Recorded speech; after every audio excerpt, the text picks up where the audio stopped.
Merab taking on Sugar Sean O'Malley number 2. Now this is where Merab shines. Very, very sneaky and tricky, balance disturbing what he does. He disturbs the balance very well. Like, I want to do a mighty journey with Merab just to feel this. 1, to feel this. 2, feel how strong he is. And 3, to see his cardio. I am a maniac when it comes to this. Watch this real quick. He had this choke in at the end of the first round. Right there, I was like, the choke's there. The choke's there. He's going to get it. Merab's doing a good job of lacing that hand over the shoulder. He's just mauling people. He just mauls people left and right. Right here. Signature Merab. Picks you up. And when he dumps you, it's a throw. Lands your guard and starts just pounding you. Merab is just... I think he's probably the best bantamweight champion we've ever had in the UFC. What is going on, boys? Welcome back to the channel, and we have another breakdown video for you. We're going to be breaking down Merab taking on Sugar Sean O'Malley number 2.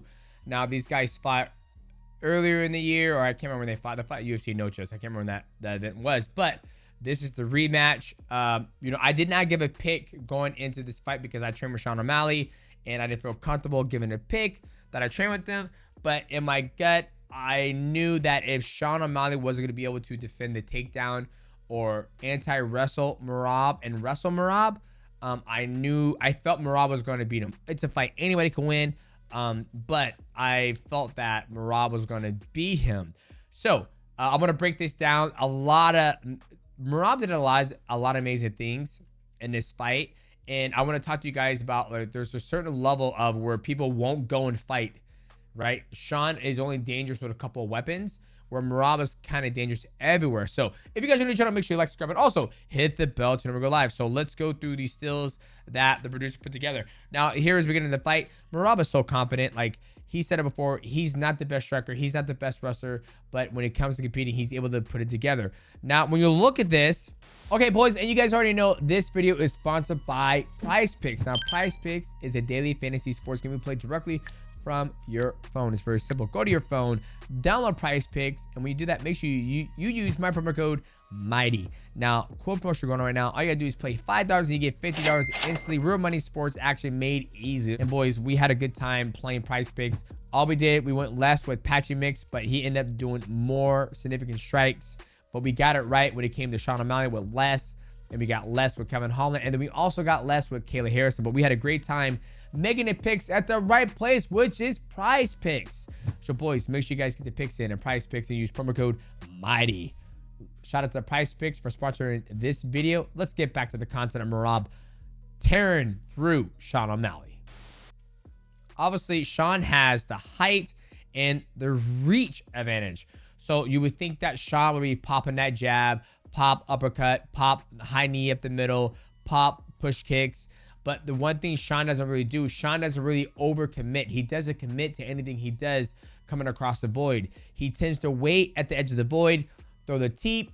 That's his strongest weapon, I believe. He throws the teep. Once he hits you with the teep, it forces you to come across the void. Then he throws the right hand. If you go back and watch Aljo versus Sugar Sean O'Malley, that's what he did to Aljo. But Merab never really, bites on that. Merab is very busy running around the whole time. But Sean had the height and the reach advantage. So meaning that he should have been able to outpot or outshot Merab, but he wasn't able to. Merab, at the very end of the stills, I'm sure the producer will put the things together. But here we go right here. That's what I mean. He should be able to do this all night long. The jab should be landing. Merab is at the end of the jab. So this is pretty much how Sean should have outstruck Merab. But Merab is good about, going underneath, moving around, check left hook, where Merab will try to get him every once in a while. But the biggest thing when you look at this fight, I don't want to use this still, but hopefully there's a different still. I don't want to use this still, but the only weapons Merab truly has to worry about from Sean is this. Sean's not really a big clincher, so his elbows aren't something you have to worry about. His teep and his knees. So you got 1, 2, 3 weapons. Where with Merab is going to punch you. He can elbow you. He'll clinch. He has a knees. He also has the wrestling ability, where Sean doesn't use the wrestling. He doesn't clinch. He's not going to shoot. So Merab doesn't really have to worry about a takedown, where in the past, he's fought other opponents that bring more to the table when it comes to a complete fight. So Merab doesn't have to worry about his lower half. He doesn't have to worry about the wrestling. Doesn't have to worry about the grappling. Not a whole lot Merab has to worry about when you think about when he fights Sean compared to when he fights Umar Nurmagomedov. So that going already in the fight, Merab is like, okay, I just gotta worry about his punches and his teeps. And you know, Sean is good with the attacks, with the spinning back kick and the teeps. But once again, all these teeps and the kicks are designed to keep him away and force him to come across the void, make a mistake where Sean comes with that beautiful right hand. But Merab doesn't make a mistake when he comes across the void. He's always busy looking down at his feet, then he throws strikes. And Merab was doing good on the feet. But once again, when you look at this, Sean is backing up. Merab's coming forward. You know, Sean could try to go underneath, shut him down, come in with the clinch. There's things you can do to offset or stifle somebody who always wants to come forward, and you have to retreat and go backwards. A lot lately when I break down these fights and I watch who's going forward, who's going backwards, 9 out of 10 times the person who's going forward is always going to win the fight. Well, from my experience of breaking down fights. But there's a Merab come across the void, trying to land a right hand. Okay, now this is where Merab shines. Like, he was so impressive last night, or Saturday night, how he was able to move Sean off the cage with these inside trips. So he would either go pull this foot out and pull his body this way because that's the post. He's also guarding this, so Sean can't post on his right hand or his left hand because he's bearing down that on his shoulder, on that arm. He's going to sweep this foot out. Now, when he sweeps his foot out, let's say Sean steps with this foot to catch his balance. Then Merab switches his hips and swipes this foot out. Very, very sneaky and tricky, balance disturbing what he does. He disturbs the balance very well while keeping his own balance and throwing Sean into a pool where he has no post. Very, very good cage work from Merab. Like, I want to do a mighty journey with Merab just to feel this. 1, to feel this. 2, feel how strong he is. And 3, to see his cardio. Like, I would love to do a mighty journey with him. But, you know, I don't know if he will because I've trained with Sean. And I understand he wants to protect his secret. But hopefully one day I can. But this right here is where he thrives off of. And then, here's the thing too. When I train with Sean, he got me in the guillotine, which me and Merab shoot totally different. I shoot more like a traditional wrestler. When Merab shoots, he kind of bulldozes you. And I knew that if he took down Sean, if Sean was to get a guillotine on him, he would be pretty much airborne, right? He has to catch his post. He has to post. Meaning when he posts, there's no option for Sean to guillotine the head, which means, and when he's taking his takedown, if Merab wanted to, he could pass guard, bring this leg out, and go land a side control. But Merab likes to land in guard, which prevents Sean O'Malley from getting up. And when Sean O'Malley gets up from guard, his head, he wrestles up. So, but I knew if Merab would take him down, me and him shoot totally different. He won't get caught in that guillotine. Let's continue.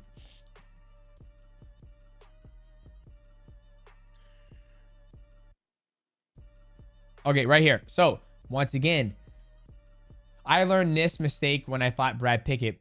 You know, Sean is grabbing the hand. He's got the posture of the head.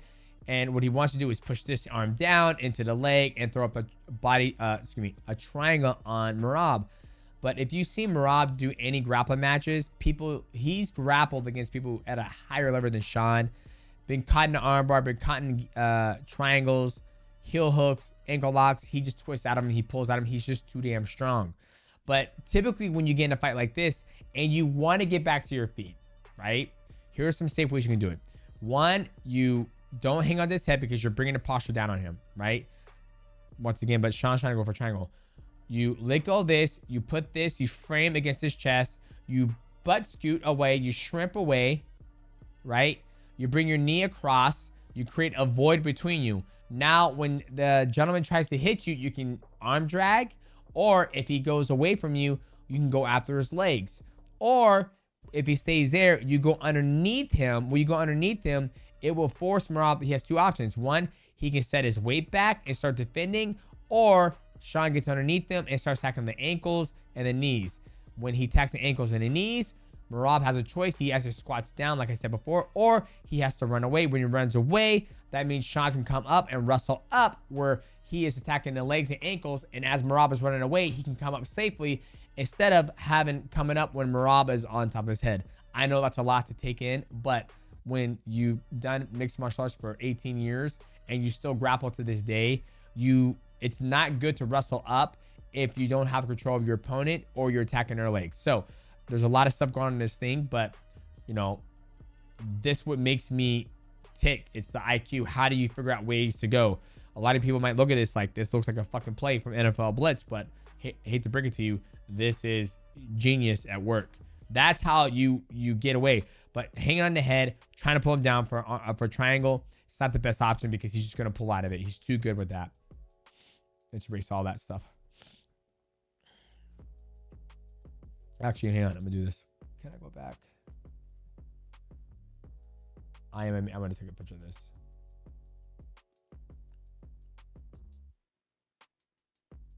I am a maniac when it comes to this shit. All right, let's continue. Erase that. Okay, right here. Boom. So, you guys didn't see this. Watch this real quick. This is something weird that happened, right? So once again, I was talking about this for me. Part right here. He's wrestling up. When he wrestled up, he did this in the beginning of he did this in the first fight. He wrestles up, right? When you wrestle up, you're giving your opponent the head and the arm. He can go guillotine. He can go arm triangle. He can go darts. He can go anaconda. He can do whatever he wants. But watch what happens here. I'm going to slow it down real quick. Watch this. Comes up. Look at that right there. When you have both your hands posted on the mat, your neck is exposed. Typically, when you wrestle up, you want to wrestle up like this with your hands here. So you duck underneath, you come with your hands there. Right there, if there was probably 20 more seconds in this fight, he would have finished Sean O'Malley. But look how the camera takes a weird-ass angle right here. Watch this. He has a choke right there. He's wrestling up. He gets it. Right? O'Malley goes down, and then the camera goes this way. Right to this gorgeous, beautiful black man named Aljamain Sterling watching his best friend put the bricks on Sean O'Malley. And look, there's a choke right there. He had this choke in the second round. Excuse me, the end of the first round. Right there, I was like, the choke's there. The choke's there. He's going to get it. But I was shocked that he actually got it. Right there, and they let the fight go. And then he lets go. There's still 1 second left, right? He's going up, slow motion. There's a choke right there. Camera turns that way. He gets it. 2 seconds left. And they separate. Now, it wasn't all just Merab. Sean did have some good points, some good shots in this fight right here. Beautiful shot of Sean landing that beautiful KO. He didn't land the KO, but that's the KO shot, kill shot with Merab going that way. But once again, Merab is just so damn tough. Now, here's the thing. It would be right hand, stop. If it was a right hand, high kick, right hand, knee to a clinch, to a shot, I think the dynamic would be a little bit different. Even though he will be inviting that wrestling aspect of the fight, still, you're adding another element into the fight that Merab's going to have to worry about. If it's just a 1-2, you back out, you wait. And then the 2, you wait. Merab can just read that all day. But if he went 2 knee to up the middle, 2 body kick, 2 high 9, it just adds a little bit more spice on this right hand. But it's just a right hand, stops. It's like when Ilya Topuria talks about, you know, you see a lot of fighters go 1-2, they stop. But he likes to go 1-2-3, come across the void, 6-3-2, move 2-3-2. He likes to do punches and bunches. But beautiful shot from Sean O'Malley.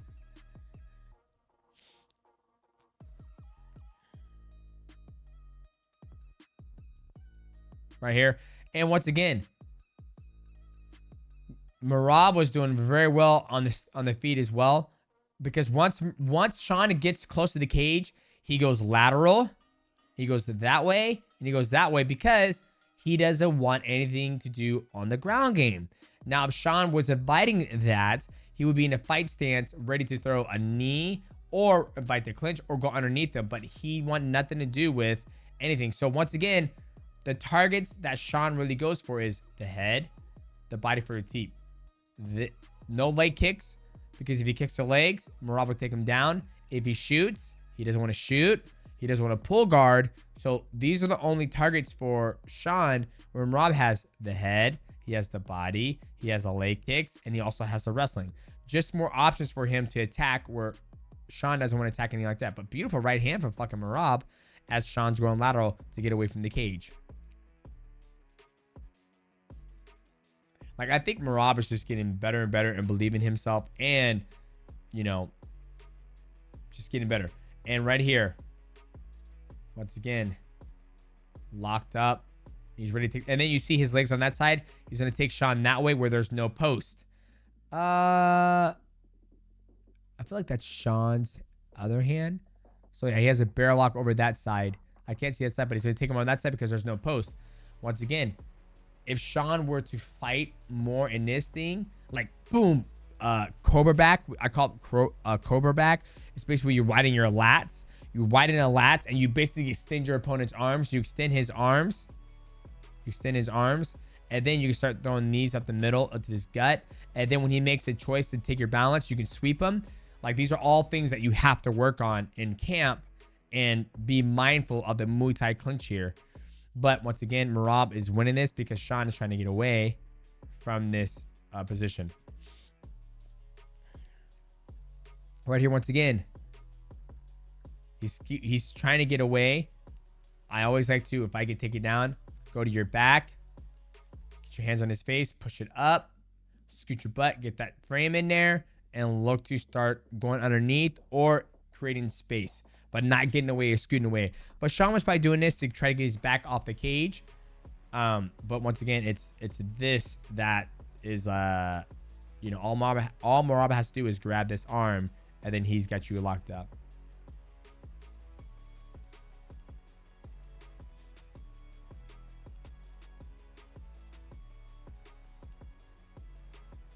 Right here. So once again, this is something that Dominic Cruz did to me. If you guys go back and watch that fight, he was so much bigger than me. He was able to stay here and keep me posted. So what do you do here in this position? It's almost the same position that John Jones had Suga AGAIN. You put the face up. So Merab can't do anything with his hands until he releases. When Merab releases, you get your feet on his hips. But granted, Sean is a lot longer, so it's going to be a lot harder for him to get those legs into the guard. You post on his hips. You kick him away. You get back to your feet. Or, as Sean's here, you weave this leg underneath him and go after his leg and bring your head down this way. Like, there's, boom, you go like this. And then you go underneath Merab and you start attacking his legs. When you attack his legs, once again, he has the option to sit down. Or he's going to run away. When he runs away, you come up. Like, this is one thing I want to be able to do eventually inside the on the channel, is be able to display, okay, you get in this position. These are the things that Matt Hume taught me what to do when you get in these positions, because I have been in these positions before against Dom, but when I fought Dom, I was nowhere near the skill of I am now. But once again, Merab is doing a good job. Head there on the chest. Well, now, once again, he's trying to get away. Excuse me. He's trying to get away. And Sean should be...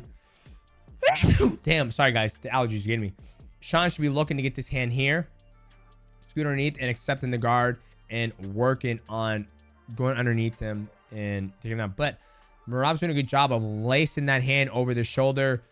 And he's in he's in half guard, and where Sean's hands right there on the hip. But he is just mauling people. He just mauls people left and right.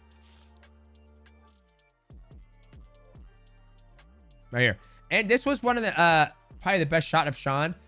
He was going to the body, because I think he realized it's so hard to hit this head of Merab, but the body's a bigger target. You know, he was doing a good job going 1-1-2 to the body. But once again, once he would do this, he was out.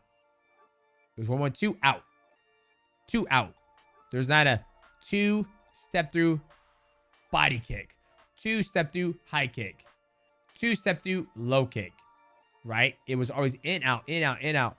Where I think if he was to go in and force the clinch and force that fight, yes, it's Merab's sweet spot. But you spend 8 to 9 weeks like, hey, I want to learn how to fight. I got to fight in the clinch. That way, when Merab gets a hold of me, I can boom, you know, big back, step deep, inside trip, try to out wrestle him, and then get back on the feet and wear down the machine. But once again, I don't know if Sean had that in his mind or if that was in his camp. But that's a great shot for Sean O'Malley. Right here. Signature Merab. Picks you up. And when he dumps you, it's a throw. It's not a boom. He throws you. Same thing like he did to Himursuyoto. He throws in front of you, lands in your guard, and starts fucking just pounding you. Now, what can Sean do here? So what you do in wrestling is you grab a tight waist. Then that way when Merab tries to disengage with you, you're attached to him. And then when he throws you, you're on the hip, you're on his stomach. And then when he throws you, you drop down to his ankles and you re-roll them. Very, very basic wrestling thing. You don't see this type of throws in high-level wrestling because you're basically, you know, you're not in a great position as this guy. You can be, but Sean's hanging down there instead of grabbing that tight waist and ready for the throw. Just basic wrestling stuff.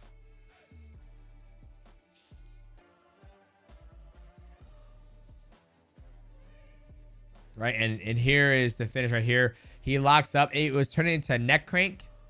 You know, like I said before, he had this to be at the end of the first round. He's going for that neck crank, and Sean was trying to defend it. You know, that's almost kind of how Sean, you know, submitted me when we were going. You know, Sean's doing a good job fighting this hand, and Merab's doing a good job of hiding that hand on his face. And you just got a hand fight here. Hand fight, and once you get your neck, but this also starts from him trying to wrestle up on his knees instead of going to his back, looking to go underneath him and attack his legs.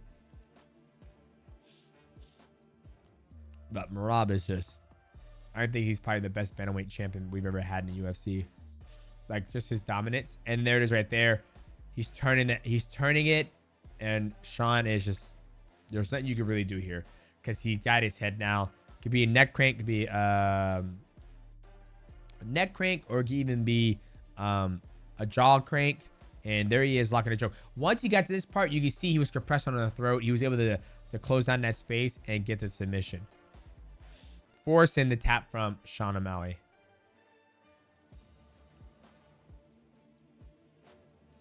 Right there. So you can see it's kind of like a neck crank, but it's also on the throat. And I just wonder how fucking strong Merab is. Like, I want him to grab me and be like, I want to feel what it's like to be ragdolled by you. And they see if my clinch, like, how would he do in my clinch and how he moves. Like, I will love just to feel it, to see the trips off the cage and his endless cardio. And, you know, I'm happy for Merab, right? He's a very hard worker, very classy, very respectful. And for him to come in here and just finish Sean O'Malley. I don't think Sean O'Malley has ever been finished inside the octagon by just being dominated. And he was able to do that against a very, very well focused Sean O'Malley. So he deserves every bit of this. The King, Merab. Absolutely amazing.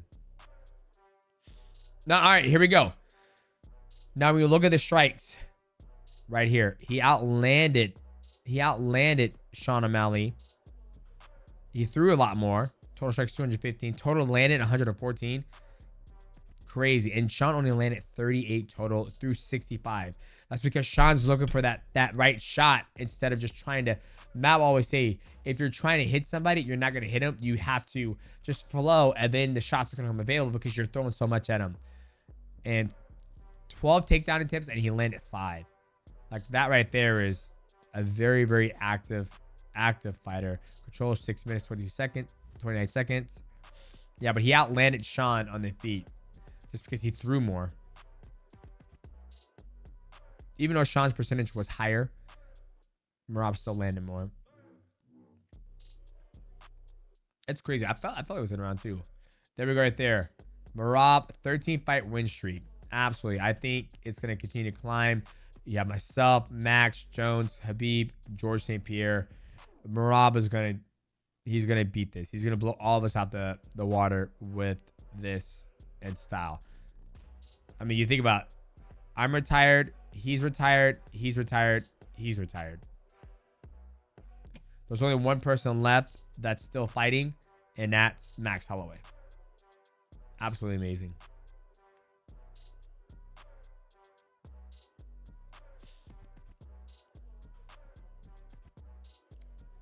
Now, we look at the next fight.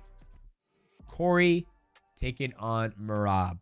Now, the thing is that when we watch Corey fight, Corey did get taken down a lot from Umar Nurmagomedov, got out grapple, and we saw Merab out grapple Umar Nurmagomedov. Now, the one thing that Corey does do different than Sean is that he will attack the legs when he fights Merab.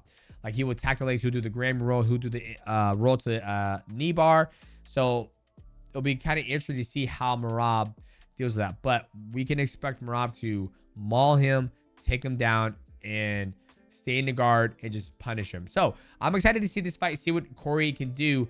How can he stop the machine? Because if he can't stop the machine's going to run his ass over and chew him up, spit him out. And what's next for Sean O'Malley? You know, when I look at Sean O'Malley and I talk to him, you know, let's take a look at Sean O'Malley's, you know, record. How old is he? How old is he? Sean O'Malley. He's made a lot of money. He's made a lot of money. You know, he's on the Mighty Cast. If you guys haven't listened to that, go back and watch it. But when you look at Sean O'Malley, I feel like, I don't know why, I feel like there's something in this game where you just got to keep on fighting, keep on fighting.